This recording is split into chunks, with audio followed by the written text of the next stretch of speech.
नमस्कार। तो आप देख रहे हो वाडला एक्सप्रेस। मैं हूं दीपक बौद्ध। आपको ले चलते हैं एक बेहद साथी, हमारे जो युवा साथी को भी हाल ही में भीम आर्मी ने जिलाध्यक्ष बनाया है। क्या क्रियाकलाप रहे हैं, भीम आर्मी से जुड़ना ही उचित क्यों समझा, भीम आर्मी की कौन सी बात अच्छी लगी। अभी युवा साथी पहली बार में ही समाज के बीच में तो काम बहुत दिनों से कर रहे थे, लेकिन इस बार एक बड़ी जिम्मेदारी, भीम आर्मी का जिलाध्यक्ष बनना एक बड़ी बात है और इस बार उनको एक ये जिम्मेदारी मिली है। उसके लिए मैं सबसे पहले आपको बधाई देता हूं। बहुत बहुत धन्यवाद जी आपको। तो रणवीर जी, इस बार आपको जो जिम्मेदारी मिली है कितना संतुष्ट हो, कौन कौन से क्रियाकलाप रहे हैं आपके जिसके कारण आप इस जिम्मेदारी तक पहुँचे। सभी साथियों को मेरा जय भीम जी। मेरा नाम रणवीर जाटव है। मैं अम्बेडकर कॉलोनी का रहने वाला हूँ। इससे पहले मैं जॉब किया करता था, तो मेरा जॉब का जो काम था वो वैल्यू चेन वाला काम था।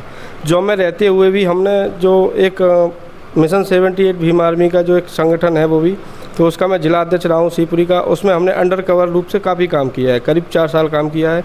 तो मेरा मन कहीं ना कहीं खुल के सामने आने का था और मुझे ऐसा लगता था कि मैं अंडर कवर कब तक करूँ और मैं समाज के लिए जो मेरा सोच है वो मैं अपनी सोच कब समाज के सामने रखूँ, जिससे मेरा समाज जो शोषित पीड़ित वंचित समाज है वो कब थोड़ा उभर के आए। जो सरकारी योजना है उनसे वंचित हैं कई लोग, तो वो योजना उन तक नहीं पहुँचाती हैं। तो मैं अपना जॉब के अनुभव से जो सीख कर आया हूँ, मैं वो बात अपने समाज के शोषित पीड़ित गरीब लोगों के बीच रखना चाहता हूँ और उनको एक स्टेप ऊपर लेके आना चाहता हूँ। ये मेरा मानना है। इसीलिए मेरे जो पदाधिकारी हैं, सीनियर अधिकारी हैं। मिशन 78 जो था उसका उद्देश्य क्या था, वो उसके माध्यम से आपने क्या किया था ऐसा कार्य कि भीम आर्मी के जो प्रदेश के अध्यक्ष हैं, राष्ट्रीय अध्यक्ष हैं, उनको अच्छा लगा और आपको जिलाध्यक्ष बना दिया। क्या कार्य थे आपके? जी, मैं आपको बता दूं, मिशन 78 एक फाइनेंशियल सपोर्ट है, जिससे आपको ही मालूम है संगठन पार्टी को चलाने के लिए, जैसे कि बीएसपी ने बामसेम चालू किया था, टोटल कर्मचारियों का संघ, ऐसे ही मिशन 78 एक कर्मचारियों का संघ है जो कि फाइनेंशियल सपोर्ट करता है। उसमें हमने काफ़ी सारा, हम खुल के नहीं बता सकते क्या कि, तो काफ़ी सारा हमने अपना सहयोग किया, जिससे हमारी पार्टी और संगठन कहीं ना कहीं मजबूत होते आए हैं। इस बार आपको जिम्मेदारी मिली है, कितना संतुष्ट हो इस जिम्मेदारी से कि आपको ये जिम्मेदारी सही मिली है, कितना मानती है उसको?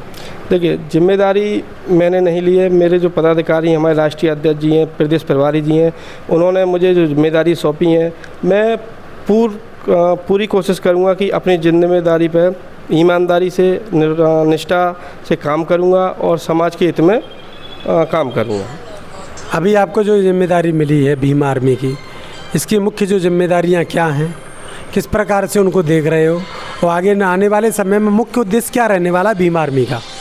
भीम आर्मी का मुख्य उद्देश्य, अभी का जो उद्देश्य है, गरीबों, कई लोग ऐसे हैं जिनकी प्रशासन बात नहीं सुनता है, जो कि आज भी गांव में, आज जैसे आप देख रहे हो, तो आज भी काफ़ी अन्याय अत्याचार हो रहे हैं। तो उनकी आवाज़ को बुलंद करने के लिए, और जो संगठन का मेन उद्देश्य है वो है शासन करना। काशीराम जी ने साहब ने कहा था कि सन 21वीं सदी में बहुजन शासन करेगा, और जी हमें लगता है कि हम शासन करेंगे। उसके लिए क्या क्रियाकलाप करने हैं? भीम आर्मी की बात करें तो मुरैना में काम तो बहुत दिनों से करती है, लेकिन अभी दो चुनाव में वही भीम आर्मी चुनाव लड़ी है, आज़ाद समाज पार्टी चुनाव लड़ी है, वो खास अच्छा वोट नहीं लेके आ पाई है। उसके लिए क्या क्रियाकलाप करने पड़ेंगे जिससे भीम आर्मी को आगे आने वाले समय में मतलब सहायता मिले और अच्छी आगे निकल के आए? देखिए, अभी वोट बैंक की बात की जाए तो आप सभी जानते हो कि नई पार्टी बनी हुई है, फर्स्ट चुनाव लड़े थे सब लोग, और जैसा कि हमारे उम्मीदवार जो उतरे थे, तो कहीं ना कहीं उन्होंने बहुत अच्छा अपना योगदान दिया है। और हमारा उद्देश्य अभी ये है कि गांव-गांव तक हमारे बड़े भाई चंद्रशेखर जी का पर्चा पहुंच जाए। जब लोगों तक उनका नाम पहुंचेगा जभी तो वो जुड़ेंगे, उनकी क्रियाओं के बारे में मालूम पड़ेगा। जैसे कि आज हमारे बड़े भाई चंद्रशेखर जी सांसद में पहुंच के शेरों की तरह दहाड़ रहे हैं, किसके लिए? अपने समाज के लिए। तो समाज को भी जागरूक होना चाहिए और समाज को जागरूक करने का काम भीम आर्मी आज़ाद समाज पार्टी करेगी। अभी आज़ाद समाज पार्टी के प्रत्याशी तो उतरे, लेकिन कई जगह की बात करें तो उन्होंने कई जगह कांग्रेस को समर्थन किया, कई जगह बसपा को किया। तो उन लोगों को कैसे आप मोटिवेट कर पाओगे? अभी थोड़े से लालच में भीम आर्मी आज़ाद समाज पार्टी के जो प्रत्याशी हैं वो कहीं ना कहीं अन्य पार्टियों में चले जाते हैं। क्या मानते हैं इसको आप? देखिए, बिकने वाला कभी नहीं रुकता।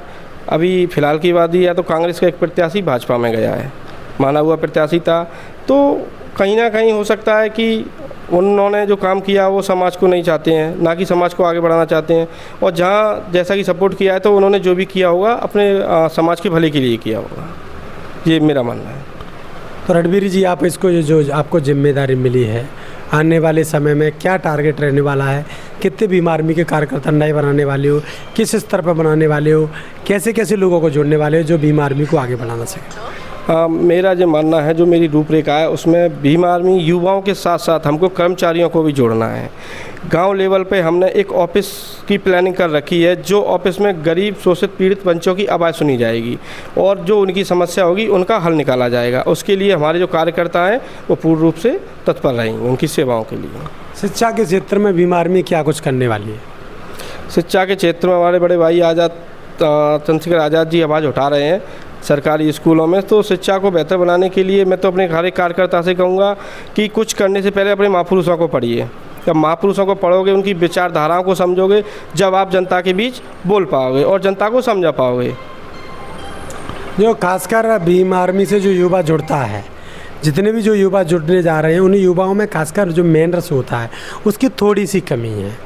और कमी का मतलब यही होता है कि वो महापुरुषों को ज़्यादा रीड नहीं करते हैं, पढ़ते नहीं हैं। उनको सिर्फ व्हाट्सअप फेसबुक पे जो सुन लिया ना, उसी को वो सिर्फ भाषणों में भी यूज़ करते हैं। अधिकतर यही है।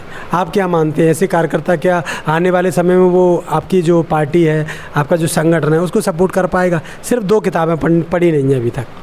देखिए, मैं अभी जैसा कि मैं बताया था, फिर मैं एक बात दोहराऊंगा कि मेरे द्वारा से आपके चैनल के द्वारा जो मैसेज पहुंच रहा है, तो मैं हर एक कार्यकर्ताओं से ये विनती करता हूं कि आप पहले महापुरुषों को पढ़ो। जब तक आप पढ़ोगे नहीं, जब तक उनके बारे में बोल नहीं पाओगे। जैसा कि सोशल मीडिया पर हम और आप देखते हैं, कोई पोस्ट आई, 2 मिनट पढ़ी, शेयर कर दी, ना तो उसका अपन को उद्देश्य पता है कि किस उद्देश्य से पोस्ट डली है और किस उद्देश्य से पोस्ट डाली गई है। तो मेरा ये मानना है, पहले महापुरुषों को पढ़िए और जो भी पोस्ट आप शेयर करते हो उस पोस्ट को अच्छे से पढ़ो, उसका उद्देश्य पढ़ो, उसका उद्देश्य समझो, जब उस पोस्ट को आगे शेयर करो। पिछले जिलाध्यक्ष और तमाम लोग ये भी कहते हैं कि अभी रणवीर जी जो जिलाध्यक्ष बने हैं उनमें थोड़ी सी अभी मैच्योरिटी नहीं है कार्य के प्रति। अपनी मैच्योरिटी को कैसे साबित करोगे लोगों के बीच में काम करने के बाद? कैसे काम करना चाहोगे वो साबित हो जाए कि आप जिलाध्यक्ष जो बने हैं वो सही बने हैं? देखिए, मुझे जिलाध्यक्ष बनाया गया है ना, तो मुझे जो परिवार दिया गया है, मुझे कुछ जिम्मेदारियां दी गई हैं, मुझे कुछ समय भी दिया गया है उनके साथ साथ।